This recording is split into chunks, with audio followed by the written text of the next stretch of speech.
समस्याएं तो तुम्हारे द्वारा ही पैदा होती हैं और समाधान भी तुम्हारे द्वारा ही आता है। तुम समस्याओं के जन्मदाता भी हो और समाधान करने के फार्मूले भी तुम्हारी पॉकेट में रहते हैं। और कोई ऐसी समस्या नहीं है, बुद्धिमान वह है जो समस्याओं को जन्म होने नहीं देता है, और समझदार वह है समस्याएं यदि जन्म ले लेती हैं तो उनका समाधान ढूंढ लेता है। और बुद्धू वह है जो रोज नई नई समस्या पैदा करता है और किसी समस्या का समाधान नहीं कर पाता है और समस्या में खुद उलझता है, परिवार को उलझाता है और परिवार का विनाश कर देता है। उसको बुद्धू कहा जाता है।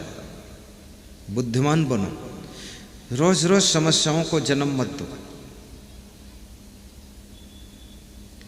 कितने लोग तो रोज बीमार ही रहते हैं। ये रोज बीमार रहना भी समस्या को जन्म देना है। क्यों बीमार रहते हो, जरा ठंडे दिमाग से सोचो तो। तुम कोई ऐसी चीज जरूर खाते हो जिसके कारण रोज बीमार होते हो। उस चीज पर विवेक करो, क्योंकि जो भी मनुष्य खाता है उसका शरीर पर 2 घंटे में प्रभाव आता है। आप शाम को मूली खा लीजिए, 3 घंटे बाद आपको जुकाम होने की संभावना है। और सुबह मूली खा लीजिए, 3 घंटे बाद आपको लगेगा कि पेट में कब्जियत खत्म हो रही है, आप स्फूर्ति आ रही है। केवल सुबह शाम का फर्क है। शाम को मूली खाओगे, शाम को खीरा खाओगे तो आप बीमार हो सकते हैं, और सुबह अगर खाओगे तो आप स्वस्थ रह सकते हैं। समय को समझिए। दोपहर में दूध पियोगे, आप कभी स्वस्थ नहीं रहोगे। शाम को दूध पियोगे, हमेशा मस्त रहोगे। पपीता खाओगे सुबह सुबह तो आपका कितना गड़बड़ पेट हो ठीक हो जाएगा, लेकिन पपीता खाकर दूध पी लोगे, कितना ठीक पेट है वो गड़बड़ हो जाएगा। भोजन के बाद ठंडा पानी पियोगे, आपका भोजन हजम होने में जहाँ 3 घंटे लगना चाहिए 8 घंटे लग जाएंगे। और भोजन खाने के 10 मिनट के बाद अगर गरम गरम पानी 1 गिलास पियोगे तो भोजन 3 घंटे नहीं 1.5 घंटे में हजम हो जाएगा। और तुम कहोगे फिर भूख लगी है, अब क्या खाऊं। ये बहुत सस्ता फार्मूला है। टॉनिक पियो न पियो, ये असली टॉनिक बता रहा हूं। और ये लिखी लिखाई बातें नहीं कह रहा हूं, ये पिटी पिटाई बातें नहीं हैं, ये प्रैक्टिकल की हुई बातें हैं। ये वही बता रहा हूं जो मैं कर लेता हूं। कितने राजनेताओं को मैंने सुना है कि सबको शुगर ही है। तुमने कहा बड़ा अच्छा है, शुगर खरीदने की भी जरूरत नहीं, घर ही में शुगर चल रही है। अब ये शुगर क्यों हो रही है? क्योंकि योगा नहीं कर रहे हैं, व्यायाम नहीं कर रहे हैं। और उनसे कहो थोड़ा योगा कीजिए तो कहते टाइम नहीं मिलता है। फिर जब अस्पताल में भर्ती होते 3 महीने के लिए तो उनसे कह दो 3 महीने का टाइम कहाँ से निकला ये? कहते क्या करें, मजबूरी है। तो अगर आधा घंटे रोज टाइम निकाल लेते तो 3 महीने लगातार आपको बेड रेस्ट करना नहीं पड़ता। आधा घंटे कम से कम शरीर को संभालने के लिए भी दीजिए। शरीर की ओर से भी बहुत लोग दुखी हैं। और क्यों दुखी हैं? प्यास लगती है, पानी नहीं पीते हैं, क्योंकि पेशाब जाने का डर लगता है। ये भी कोई कठिन बात है। पानी तुम पियोगे, पेशाब क्या कोई पड़ोसी जाएगा तुम्हारे लिए?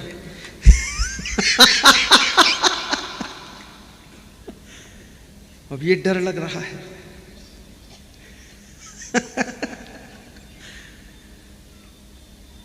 तो पानी भी पर्याप्त पी लो। अब इतना पानी भी मत पियो कि पानी से भी बीमार हो जाओ। अति हर चीज की वर्जित है। और थोड़ा सा जोर से हंस भी लो। कहाँ तक मुंह ऐंठते रहोगे?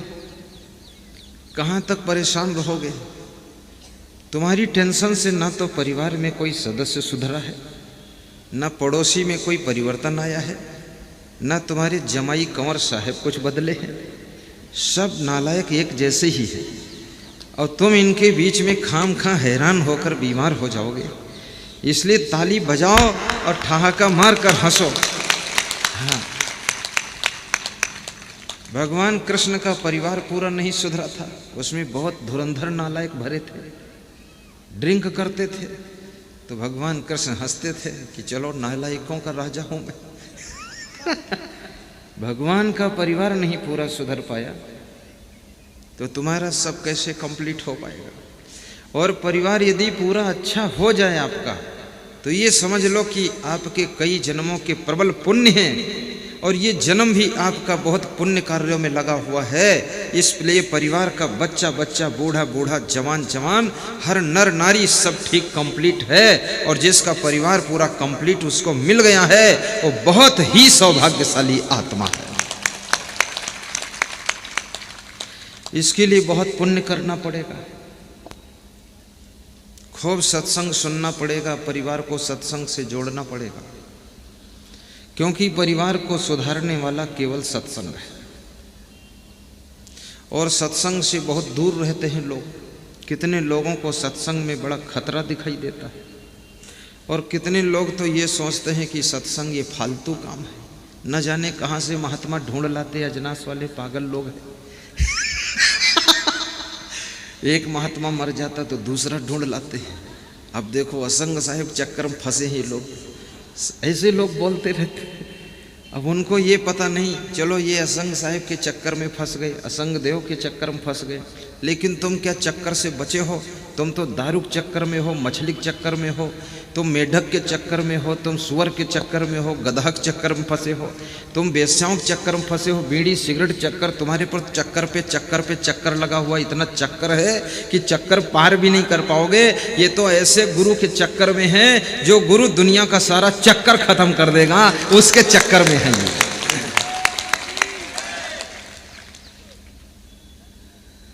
मेरे से एक आदमी बोला कि उत्तर प्रदेश में बड़े कुतर्की लोग वहाँ भी हैं, हर प्रदेश में कुछ खोपड़ियाँ विचित्र होती है। मेरे पास आया और बोला तुम प्रवचन क्यों सुनाते हो? हमने कहा तुम्हें क्या दिक्कत है? बोले हमें क्रोध आता है तुम्हारे प्रवचन से। तुमने कहा क्यों आता है? बोले ये 10-5 हजार लोग बैठते हैं, इनका सबका काम बंद हो जाता है, ये देश का नुकसान है कि नहीं है? तो मैंने कहा जो ताश खेल रहे हैं बैठकर उनसे नुकसान है कि नहीं है? जो बैठकर जुआ खेल रहे हैं उससे नुकसान है कि नहीं? वो कोई काम कर रहे हैं? जो शराब पीकर सड़क पर पड़े उससे देश का नुकसान है कि नहीं है? जो मार पीट करके जेल में 50 लाख लोग भर्ती है उससे नुकसान है कि नहीं है? जो करोड़ों लोग बीमार अस्पताल में भर्ती है उससे नुकसान देश का है कि नहीं है? जो मार पीट काट कूट करते उनसे नुकसान है कि नहीं है? तो बोले तुम तो बहुत तार्किक हो। तो हमने कहा तुम्हारे बाप का बाप तार्किक हो, करो तर्क तुम। तो बोला कि इससे बैठने से क्या फायदा, जो तुम सुनाते हो तो ये सब लोग तो सब जानते ही हैं, इनको तो सब ज्ञान है, ये जो तुम सुनाते हो किसको नहीं मालूम? तो मैंने कहा मैं मालूम करने के लिए सुना भी नहीं रहा हूँ। बोले क्यों सुनाते हो? तो मैंने कहा इसलिए सुनाता हूँ कि इनको ज्ञान हो जाए, इसलिए नहीं सुनाता हूँ। इनको जो ज्ञान है उस ज्ञान पर चलने की शक्ति प्राप्त हो जाए, इसलिए मैं प्रवचन सुनाता हूँ कि ज्ञान का आचरण करने लग जाए। ये ज्ञान किसको नहीं कि शराब पीना हानिकारक है? सभी को ज्ञान है, शराबी को ठीक से ज्ञान है, क्योंकि पीकर देख चुका, हानि करके देख चुका, नुकसान करके देख चुका है, उसको खूब ज्ञान है। लेकिन शराब छूटती नहीं है। अब आप विचार करो, पर सत्संग जब सुनता है, गुरु जी से प्रेम हो जाता है, तो धीरे धीरे उसकी शराब छूट जाती है। कितने लोगों की गुस्सा कम हुई है, कितने लोगों की बीड़ी छूटी है, कितने लोगों का क्रोध ठंडा हुआ है। अभी एक भक्त जी कह रहे थे कि इतना क्रोध आता था कि महीने में 2-4 दिन तो भोजन ही नहीं खाता था मैं, और गुस्सा हो जाता था तो खेतम पड़ा रहता था, और घर के लोग बुलाते थे तो भी नहीं आता था। जब बहुत ठंडा होता था क्रोध तभी आता था। बोले जब से आपका प्रवचन सुना हूँ, ध्यान लगा करके तो रोज भोजन कर लेता हूँ, और कोई कुछ कहता है तो गम खा लेता हूँ, और दाल में नमक नहीं होता हूँ तो भी चुपचाप दाल खा लेता हूँ, अन्यथा अगर थोड़ा सा दाल में गड़बड़ हो तो पूरी थाल फेंक देता था मैं और भाग जाता था। ये सत्संग से कितना लोगों को लाभ हुआ है। महलों में रहने से भी सुख नहीं मिल सकता है, 56 प्रकार के भोजन का भोग लगाने से भी सुख नहीं मिल सकता है, और अच्छे अच्छे कपड़े पहनने से भी सुख नहीं मिल सकता है, और बालों को सेट पेट करने से भी सुख नहीं मिल सकता है, ना तो सोफा सेट पे बैठने से सुख मिल सकता है। अगर दिमाग सेट हो गया है तो बिना सोफा सेट के ही दिमाग सेट है तो सुख मिल सकता है। और दुनिया के सभी सेट दुकान पर मिल जाते हैं, बाजार में मिल जाते हैं, लेकिन दिमाग को सेट करने की मशीन कहीं बाजार में नहीं मिलती है। आप बाजार में जाओगे तो टीवी सेट खरीद लोगे, सोफा सेट खरीद लोगे, डबल बेड सेट खरीद लोगे, किचन के बर्तनों का सेट खरीद लोगे, गाड़ियों का सेट खरीद लोगे, लेकिन दिमाग सेट कहाँ खरीदोगे? ये अगर दिमाग सेट होता है आदमी का तो केवल सत्संग में होता है। शरीर को सुंदर बनाना है तो ब्यूटी पार्लर की दुकान में आपको जाना पड़ेगा। कितने लोग ब्यूटी पार्लर में पहले तो लड़कियां जाती थी, स्त्रियां जाती थी, अब पुरुष भी जाने लगे हैं। ब्यूटी पार्लर वालों का भाग्य खुल गया है, अब पुरुषों की भी सेटिंग चल रही है। अब इन सबको ये मालूम नहीं कहीं ब्यूटी पार्लर से कोई सुंदर बन जाता है। ब्यूटी पार्लर में होता क्या है, थोड़ा बाल काट देते हैं, थोड़ा गाल में रंग लगा देते हैं और थोड़ा सा कपड़े इधर उधर सेट कर देते हैं और फिर कहते ठीक है, तुम कहते हो ठीक है, तो कहते लाइए 250 रुपया, तुम कहते हो ले लो 250 रुपया, बस हो गया। और क्या ब्यूटी पार्लर। शरीर को संभाल कर तो रखना चाहिए, लेकिन बहुत ब्यूटी पार्लर के चक्कर में नहीं पड़ना चाहिए, क्योंकि अपनी बुद्धि, अपना समय, अपना दिमाग इस शरीर के श्रृंगार में भी मत गंवाइए। मीडियम कपड़े पहन लीजिए, मीडियम बालों की सेटिंग कर लीजिए, इसके चक्कर में हर समय उलझे मत रहिए।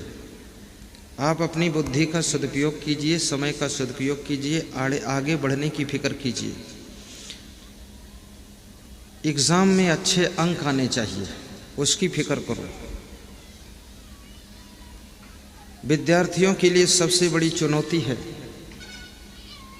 फैशन, तुम्हारी बुद्धि को नष्ट करता है। सिंपल जीवन तुम्हारी बुद्धि को कुशाग्र करता है। कम भोजन करोगे तो बुद्धि आपकी स्मरण शक्ति बढ़ाएगी, अधिक भोजन करोगे स्मरण शक्ति कम होती चली जाएगी।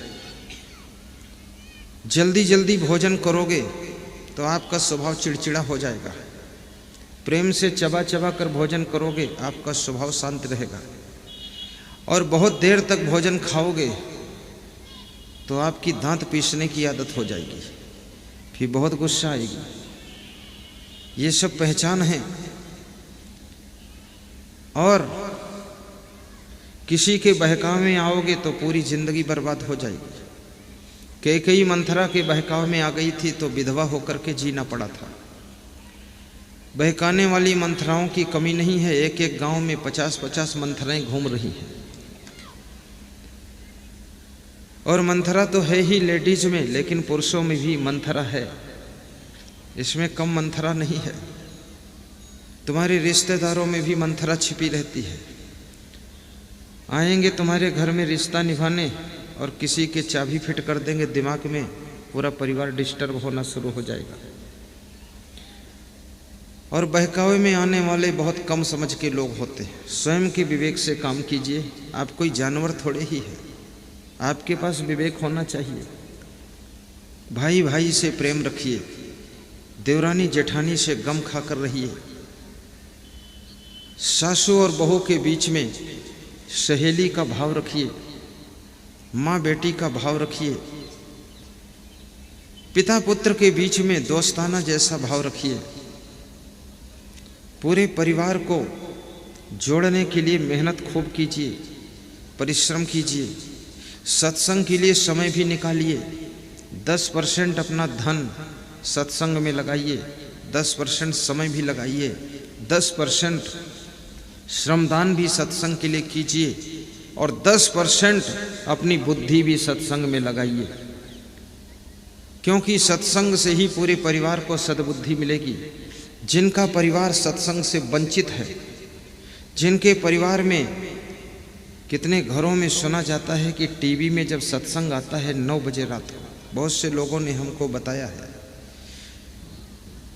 तो कहते हैं कि अगर मेरी वाइफ भोजन बना रही है तो वहीं पर बंद कर देती है और टीवी के सामने बैठ जाती है और प्रवचन 20 मिनट सुन करके तब भोजन शुरू करती है।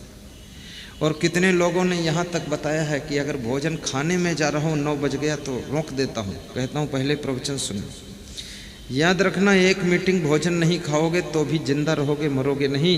लेकिन अगर प्रवचन नहीं सुनोगे और मन बिगड़ जाएगा तो जिंदा भी रहोगे तो मुर्दा जैसे ही जिंदा रहोगे, कोई दम नहीं रहेगा।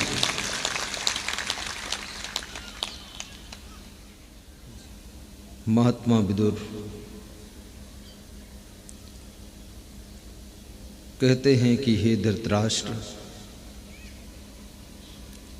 7 चीजें मनुष्य को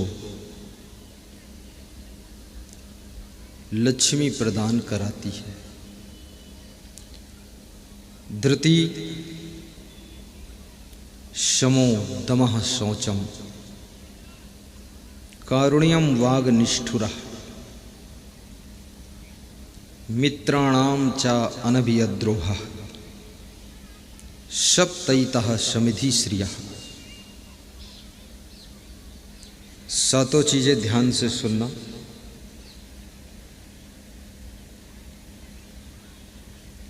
धृति, विदुर कहते हैं कि राजन,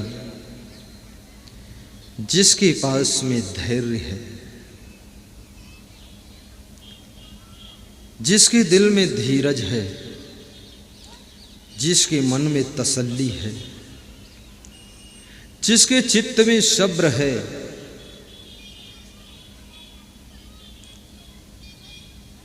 उसके घर में लक्ष्मी निवास करती है। धैर्य, धैर्य तुम्हारा मित्र है, जिसमें पूरी दुनिया तुम्हारा साथ छोड़ देती है, उससे तुम्हारे भीतर जो धैर्य की शक्ति है ये तुम्हारा साथ देती है। और धैर्य वह ताकत है, कठिन से कठिन कार्य भी सरल हो जाता है। धैर्य ही तुम्हें हानि को सहन करने की शक्ति देता है। धैर्य ही किसी का वियोग तुम्हें बर्दाश्त कराता है। और धैर्य टूट जाए तो मनुष्य संसार में जी नहीं सकता है। जब मनुष्य का धैर्य टूट जाता है तो पॉइजन लेने के लिए तैयार हो जाता है। कल एक हमारे भक्त आए थे तो कह रहे थे, यदि पधरौनी नहीं चलोगे तो मैं सल्फास खा लूंगा। तो उन्होंने भक्तों से कहा, तो भक्तों ने कहा, भाई हमसे कोई मतलब नहीं, गुरुजी से मिलो। उनका धैर्य टूटने लगा कि अब लगता है नहीं जाएंगे और मेरी बात झूठी हो जाएगी, मैं वहां वादा कर चुका हूं। तो मेरे तक जब बात आई तो हमने कहा, कौन कहता नहीं जाएंगे, मैं चलूंगा, तुम एक रसगुल्ला और खा लेना,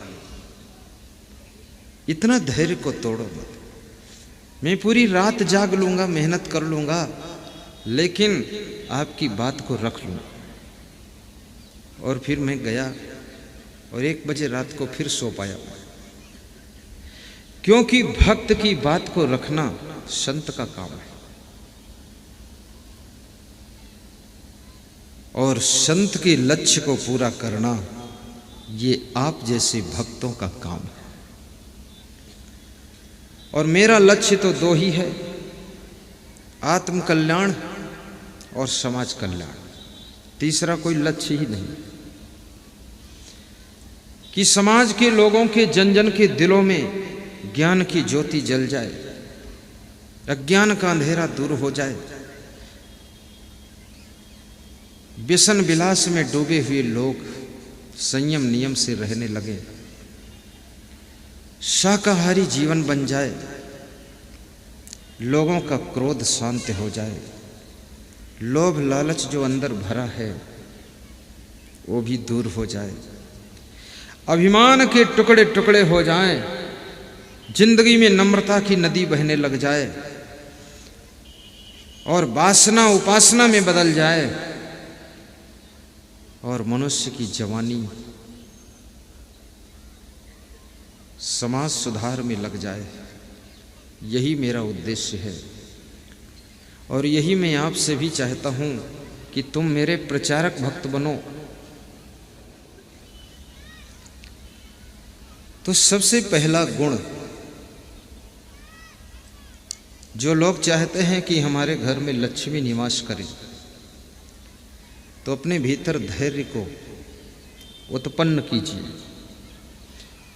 कोई बीमारी आ जाए, धैर्य रखिए। धन की हानि हो जाए, धैर्य रखिए। एक्सीडेंट हो जाए, धैर्य रखिए, बहुत घबराइए मत। भूकंप आ जाए, धैर्य रखिए। ज्यादा बरसात हो जाए, फसल डूब जाए, धैर्य रखिए। नोटबंदी हो जाए तो भी धैर्य रखिए, घबराइए मत। धैर्य तुम्हारे जीवन के कदम कदम पर काम आता है, और जिसका धैर्य टूट गया, उसके बनने वाले कार्य भी बिगड़ने लग जाते हैं। तुम्हारे घर में किसी की मृत्यु हो जाए, धैर्य रखिए। और इस संसार में क्या भरोसा, कौन कब विदा हो जाए। पति पत्नी का जब विवाह होता है तो पंडित जी कहते हैं कि जब तक सूरज चांद रहेगा तब तक ये जोड़ी रहेगी। तो पति पत्नी भी खुश होते हैं कि सूरज चांद तो सदैव रहेगा, हमारी जोड़ी सदैव रहेगी। पर वो पंडित भी जानता है कि जोड़ी में एक पहले खिसकेगा जरूर, पर वो झूठ मूठ कह देता है।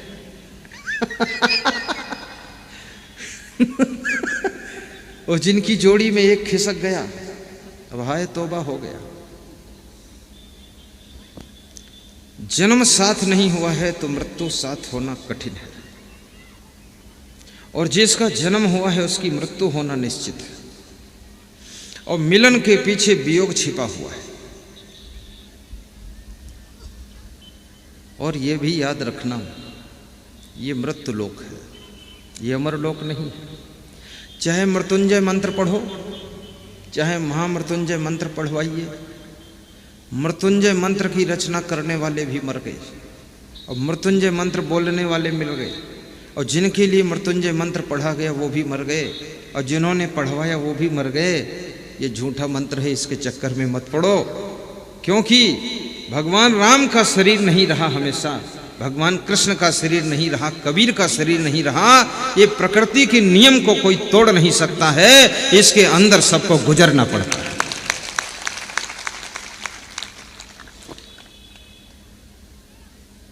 लेकिन कबीर साहब ने एक बात बहुत ऊंची कही है कि आया है सो जाएगा, राजा रंग फकीर। राजा भी जाएगा, गरीब भी जाएगा, और फकीर यानी साधु लोग भी जाएंगे। मुझे भी जाना है। आया है सो जाएगा, राजा रंग फकीर। अंतर है जाने में क्या, एक सिंहासन चढ़ चले और एक बांधे जात जंजीर, एक बांधे जात जंजीर। एक तो पुण्य के सिंहासन पर बैठ कर जाता है, और दूसरा पाप की जंजीरों में बंद कर जाता है। तो इतना पुण्य कमा लीजिए, जीते जी 100 साल का टाइम मिलता है, 50 साल का टाइम मिलता है। इतने टाइम में इतना पुण्य कमा लीजिए, इतनी भक्ति कर लीजिए, इतना सत्संग कर लीजिए कि आपके लिए धर्म का सिंहासन तैयार रहे, और उसी सिंहासन पर बैठ के आपकी यात्रा होनी चाहिए।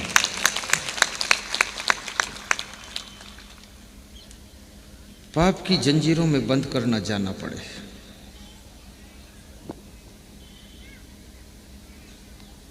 एक महात्मा की कुटिया किसी गांव में थी, तो पड़ोस में एक वेश्या का मकान भी था। तो वेश्या जब छत पर कपड़े फैलाने जाती थी, और महात्मा सुबह सुबह छत पर धूप में बैठ करके अपना ध्यान पूजा करता था। तो महात्मा को देख करके वेश्या रोती थी और कहती थी, क्या पवित्र जिंदगी है संत की, भगवान भी जिनके चरण छूता है, और क्या मलिन जिंदगी है मेरी, हर व्यक्ति हमको निंदा करता है, वेश्या हो गई मैं। ऐसा उसको रोज ग्लानि होती थी। और महात्मा भी वेश्या को देखता था तो कहता था, कितनी दुष्ट है ये वेश्या, बहुत नरक का कीड़ा है। और वेश्या से इतना उसको, महात्मा को घृणा होती थी। दोनों का शरीर एक रात में मृत्यु को प्राप्त हो गया। जंगल में एक महात्मा रहता था, उसको गांव के लोगों ने सूचना दिया कि वेश्या और महात्मा दोनों साथ साथ एक रात में मर गए। तो महात्मा जंगल में जो रहता था वो हंसने लगा। तो ग्रामवासियों ने कहा, बाबा हंसे क्यों? बोले हंसे इसलिए कि वेश्या का तो मोक्ष हो गया है और वो महात्मा नरक में चला गया। बोले कैसे हुआ? बोले वेश्या महात्मा को धन्यवाद देती थी, महात्मा को शुक्रिया करती थी, महात्मा का ध्यान करती थी और कहती थी, महात्मा धन्य हो, तुम्हारी जिंदगी कितनी पवित्र है, तुम सबको तार देते हो। इस पवित्र भावना से वेश्या तर गई और महात्मा उस वेश्या से घृणा करता था, निंदा करता था, तो महात्मा नरक में डूब गया जाकर के। आप कितनी ऊंचाई पर बैठे हो, कहां बैठे हो, लेकिन आपकी दृष्टि क्या है? आप देखते क्या हो, सोचते क्या हो, विचारते क्या हो, बोलते क्या हो? इसलिए मैं आपसे निवेदन करूंगा कि आप गरीब घर में भी रहते हो तो भी अपनी सोच को बड़ा पवित्र रखना, महलों में रहते हो तो भी अपने विचारधारा को पवित्र रखना। हमारे संतों का जहाँ पर भोजन बनता है, श्रीमती शीला देवी जी के यहाँ, नीचे का महल उन्होंने संतों के भोजनालय के लिए दे दिया और दूसरी मंजिल पर उनका निवास है। तो मैं जब वहाँ प्रसादी लेने जाता हूँ तो दूसरी मंजिल पर प्रसादी पाता हूँ। तो श्रीमती शीला देवी, उनका भाव है, मैंने कहा कुछ नहीं, स्वयं की इच्छा, कभी खसखस का हलवा बना देती है, कभी थोड़ा पूड़ी बना देती है। तो मैं देखता हूँ, मुस्कुराता हूँ, मैं सोचता हूँ कि एक उनकी भावना है कि स्वामी जी को एक पूड़ी मैं भी खिला दूं,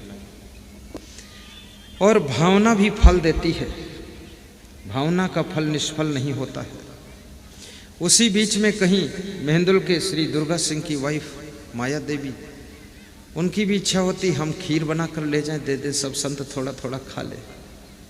कोई सेवई ले आता है, किसी किसी रोज कोई जामफल ले आता है, और किसी किसी रोज कोई गाजर ले आता है, और किसी रोज कोई कुछ नहीं लाता है, जय बजरंगबली हो जाता है। ऐसा भी होता है, क्योंकि लोग सोचते रहते हैं बहुत लोग ला रहे होंगे, अपन क्या करोगे? तो ऐसा सबने सोच लिया, कोई नहीं लाया तो हम लोग ठीक है। संतोष तो संत के पास होना ही चाहिए। तो धरती, धैर्य रखना, आपका धैर्य आपके घर को लक्ष्मी से पूर्ण रखेगा। और लक्ष्मी के कल मैंने कहा था कि 3 रूप होते हैं, बताया था ना। आज मैं उसको भी खुलासा कर दूंगा। पहला रूप लक्ष्मी का होता है धन, दूसरा रूप लक्ष्मी का होता है गृह लक्ष्मी, जो आपकी धर्म पत्नी है, ये माताएं बहनें, ये भी लक्ष्मी है। तीसरा रूप लक्ष्मी का होता है शांति। धन रूपी लक्ष्मी मिल गई तो ग्रह लक्ष्मी नहीं मिलती है, और ग्रह लक्ष्मी मिल गई तो शांति रूपी लक्ष्मी नहीं मिलती है। और तीनों लक्ष्मी जिसको मिल जाएं, उस गृहस्थ का घर धन्य हो जाता है, वो गृहस्थ सुखी है। धन लक्ष्मी भी हो, ग्रह लक्ष्मी भी हो, और शांति रूपी लक्ष्मी भी हो। धन लक्ष्मी तो मेहनत करोगे, सही डिसीजन लेकर काम करोगे, धन लक्ष्मी आ जाएगी, गृह लक्ष्मी भी मिल जाएगी।